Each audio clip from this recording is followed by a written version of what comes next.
and welcome to an episode of Meet the Makers with me, Rebecca Hope from Block News. Today we are being joined by Aynsley Damery from the Clarity Project. Welcome, Aynsley. Oh, thank you so much, Rebecca. It's fantastic to be here. Yeah, it's great to have you here, and you're based just outside of Oxford. Today we're talking about something really interesting, which I haven't seen yet, with blockchain technology being incorporated in a solution for small businesses, where perhaps the mindset of small businesses is not in the space for growth. And this is really important in a world where unemployment is huge, especially in Europe, and we actually need and depend on small businesses, and entrepreneurship has never been more important. So what you guys are doing is quite amazing and definitely revolutionizing the industry. Tell us a little bit in a nutshell what's going on. Well, thanks so much, Rebecca. I mean, yes, you're absolutely right. Small business is huge. It represents 168 million businesses around the world, and that represents 95% of businesses. In the UK, we have 5.7 million small businesses, which are 99% of the companies in the UK. And in the US, for example, there's 30 million small businesses. So small businesses is huge, and it really drives the global economy. So it drives wealth creation, it drives job creation, as you mentioned. And it's really, really important. And this is why governments tend to pay lip service to understanding the needs to support small businesses. And because of the size of the sector, that's why it's so important to help it. Mm-hmm. I guess as a small business owner, it can be quite daunting to get into all the planning, the financial planning, and getting a loan, and you don't even know where to start. So usually what I guess small business owners mainly focus on is the idea, and maybe getting friends or family to help out initially, but there's so much more to that, and that's where you step in. Essentially, you are kind of like an intermediary or a middleman, but a much needed middleman, right? Well, absolutely. Small business owners, we find, struggle from three big issues for them. So the first one is cash. Growing businesses just consume cash, and it's just the rule of business. And small business owners find cash flow management really, really tricky. And they also find it difficult to grow and scale from their existing profits. So they need outside investment at some point. And whether that's lending, whether that's an angel investor, whether it's friends and family, as you say, or whether it's institutional investors, they need generally money to scale and grow their businesses. So access to cash is really, really critical. Now, we know that banks are really not keen on lending at the moment. And we find with institutional investors, they're not really keen to get involved in deal sizes in the UK, for example, of less than 5 million. So that just completely cuts out a huge amount of the the small business market. And the reason they don't get involved for less than 5 million is because the cost of due diligence, so doing their homework on small businesses, is so expensive, because small businesses don't tend to have verified, reliable data, and their perceived governance isn't really, really strong. So people need to do a lot of work to verify the data, to verify the policies, to verify everything that's going on in that small business before they'll lend or invest in the business. Mm-hmm. Now, the other big problem we find with small businesses is that they're really great at getting and keeping customers and the idea, as you said, but actually understanding their numbers, understanding what their numbers are telling them about their business, and how to take better business decisions based on their numbers is something that's a complete anathema to small business owners. And so we want to certainly come over that one. And the final one we see really is that that's just lacking the corporate governance of large organizations. So financial modeling and strategic planning tends to be a little bit wishy-washy with small businesses. And as an accountant in the past myself, I've found that most of my clients will spend more time planning their next holiday than they would do planning their business. So those are three big areas that we really need to help small businesses overcome, to drive their growth, to drive their profitability, and to drive their future performance. Yes. And that's what the Clarity Project is there for. So those three areas, again, are basically accessing cash for them to grow, and understanding their numbers, and then planning better. And then also, so what you're basically doing is helping them in the sphere of data, getting their due diligence in order, and getting their data understood and organized. Now, how's that happening with blockchain technology? Well, the first element is getting data into the platform, so the financial data. So let's just start with the financial data. So getting that in, we would be looking at using APIs with the likes of Xero, QuickBooks Online, FreeAgent. There's a large number of online accounting solutions that are now coming to the fore around the world. And they're really good at helping small business owners get better data, better analysis of their bookkeeping, because it's done easier, it's done pretty much automatically. And the use of add-ons really, really helps and speeds up the bookkeeping process. So we will take that data from those underlying bookkeeping softwares, and we will provide them with insights, performance improvement insights, benchmarking against their competitors so they understand how other people are doing and how they're doing maybe better in certain areas. And we'll look at the key performance indicators in a business and say, this is where you could improve, this is how you could do business better. Now, it's also about data storage as well, as you suggest. So taking the financial data and storing it in one element of our platform, taking the non-financial data, and in fact, any business asset from an IP perspective. So whether it's health and safety policies, staff contracts, organization charts, loan agreements, insurance agreements, we can store all of that on the platform. And using the power of blockchain, and this is where blockchain comes in, we're able to give third-party verification to all that data. So we can say that that's the last set of accounts that was filed by the business owner with the tax authorities, or that was the last set of accounts prepared by an accountant. We can say this is the last staff contract that was agreed by the parties, this is the latest loan agreement, this is the latest health and safety policies that have been signed off by the team and the management.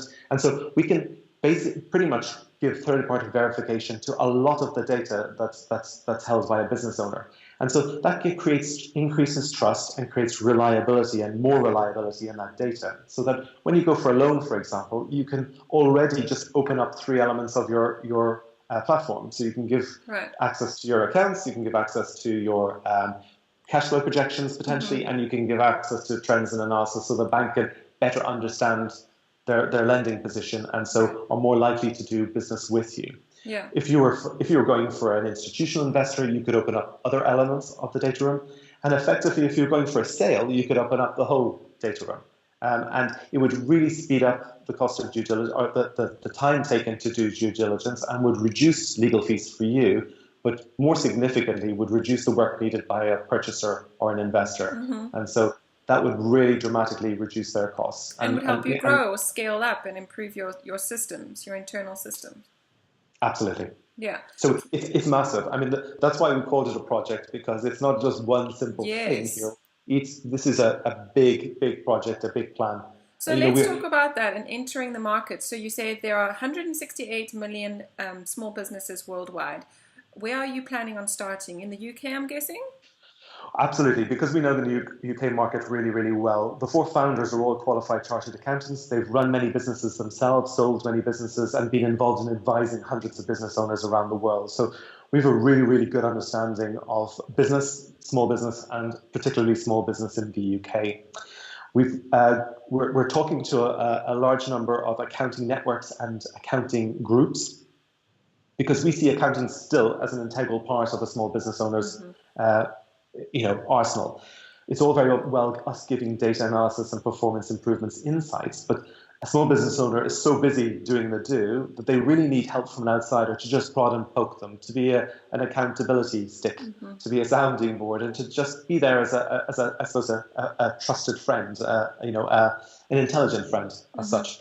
And so we see the Clarity platform, rather than replacing the role of accountants, we see it as giving accountants a really great way of helping their clients understand how to do better business, create a business development plan, and be a better advisory tool for accountants so that they can even scale their businesses, because it will become easier for them to advise and have a system for advising small business owners. Wow. So by looking to go to accountants, obviously, that channel of marketing will mean it will give us an easier access and a quicker access to small business owners. So rather than going to a traditional business show and dealing with one small business owner at a time, we hope by dealing with accountants and with networks of accountants that we can deal with large numbers of small business owners at a time. Okay, and then how will you monetize from the system? So we've got an upcoming token set. So the 2 big questions I get asked is why blockchain? And the first I think I've answered is that it gives increased reliability and trust to data where people don't see that trust already existing. Now, for us, giving small business owners control of their data and giving them control over their future, by using a token, the token is an ERC20 token, and it basically drives our platform.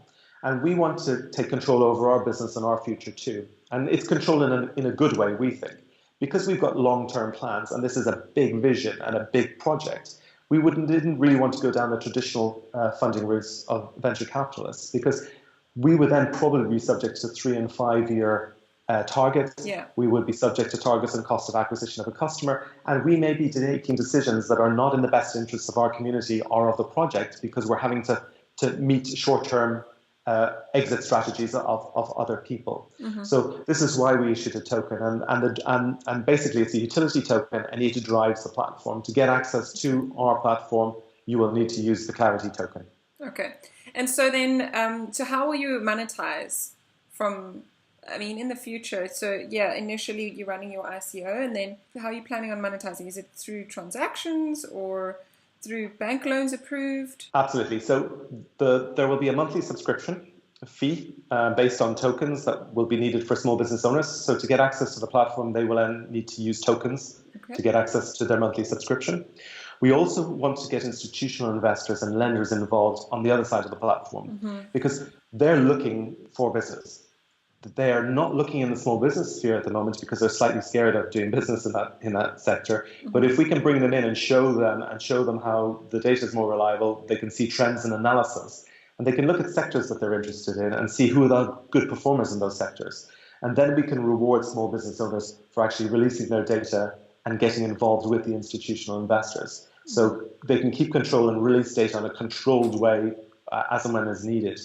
Now, every time a transaction is done thereafter, we're also going to be charging transaction fees. So when that institutional investor wants to lend or wants to meet and we open the data room, then we'll be charging transactional fees for that as well. And it's also intended that we would have a free version of the platform for very small businesses, so that they could get a taster and see simple data analysis. And then we'll be using basically in-app upgrades and purchases to enable them to get access to more elements of the platform. And so we will be also connecting with accountants, helping them, training them, advising them, giving them the ability to consult, and we will be doing some of that ourselves as well. So it's a kind of a very symbiotic relationship with a number of people, but it's also us getting involved in helping and training and using our skills and knowledge to help accountants, to help banks, to help small business owners. So there's a huge number of ways to monetize. Yes, and then the acquisition of these small businesses seems to be largely from partnering with accountants, but also you planning on group sessions and I'm guessing sort of seminars or workshops or something, stuff like that? Absolutely. There's a huge possibility for all that in the future. We're used to doing it with our existing clients in our accounting businesses that we've run. So we're well aware of the power of seminars, workshops, mastermind groups, and all those things that are really, really helpful and valuable for small business owners. Yeah, because I guess the first step is they need some motivation or some awakening, and then just to get on board. So starting in the UK, and then what other markets are you looking at expanding into? Well, it's with the power of cloud accounting and where it's now going. Cloud accounting so QuickBooks, for example, in the US is very, very strong, and they pushed whilst they had a big desktop following in the US, they have really expanded the online market and are pushing strongly into the online market, and that's where they're putting their future money. In South Africa, for example, as well, there's a strong online accounting provision by both QuickBooks and Xero. In Australia and New Zealand, it tends to be Xero are the primary drivers, but also QuickBooks have started to move into that area as well. So there's lots of countries that are using cloud accounting, and at the moment, those are, hugely untapped markets from our perspective, and markets that we can get involved with. Because of our influence within the accounting world, I speak around the world to groups of accountants on behalf of some of the big software companies, I'm speaking, for example, to an international, a really large international group in Mountain View next month, and talking to them about blockchain and the impact of blockchain on the accounting industry and profession. And so we've got big influence within those groups. So for us to be able to partner with the accounting software companies and also with the large international groups is something that we see as a major help in driving international adoption and driving access to international markets and getting into the States. I'm speaking, for example, at QuickBooks, their huge QuickBooks Connect conference in San Jose in November. Yes. That's where they have 5,000 small business owners and accountants and bookkeepers and developers all in the same room, basically. It's a fantastic So conference. getting them all on board, that will Absolutely. be the short-term goal. And then the long-term goal? Well, 168 million businesses on board is the long-term goal. Okay. The Clarity project, the platform is going to be so valuable and so integral for businesses. Clearly we're not going to get 100% of the market, but I would see us looking for a large chunk of that market. It just wouldn't make sense for business owners not to get involved with the Clarity platform at whatever stage. Yeah, as soon as small businesses can testify to how they are improving and growing, more small businesses will be encouraged and want to join in. It sounds great, and I love the model. It's fantastic, and it really is solving a problem that more people should be stepping into, which is enabling small businesses to be a little bit better at what they do and getting everything in order. So it was so great talking to you today. Thank you so much for sharing all this. Fantastic. I've loved being on the show, Rebecca. Thank you so much. Yes. And would you like to direct us to your website? It's clarityproject.io. Great. Thank you so much. We're talking to Aynsley Damery from the UK. My name's Rebecca Hope from Block News, and we're talking about the Clarity Project here on an episode of Meet the Makers. Thank you so much and have a great day.